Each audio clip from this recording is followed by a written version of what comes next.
Hello guys, in this video I am going to show you how to rent a car on the Mytrip application.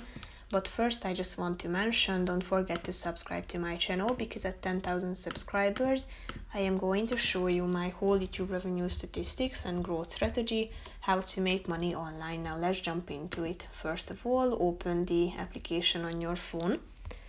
Then tap on the More button down below in the right side corner of the screen. Go to the Extra Services section and tap on the second option, Car Rental. And then you will be directed to a website, rentalcars.com, where you should type in your pickup location. Then you should select whether you would like to return the car to the same location. Then select the pickup date and drop-off date. Set the driver's age, and then click on the search button down below to search for the available cars. And after that, all of the available options will appear at this section. You can apply filters, tap on the View Deal button,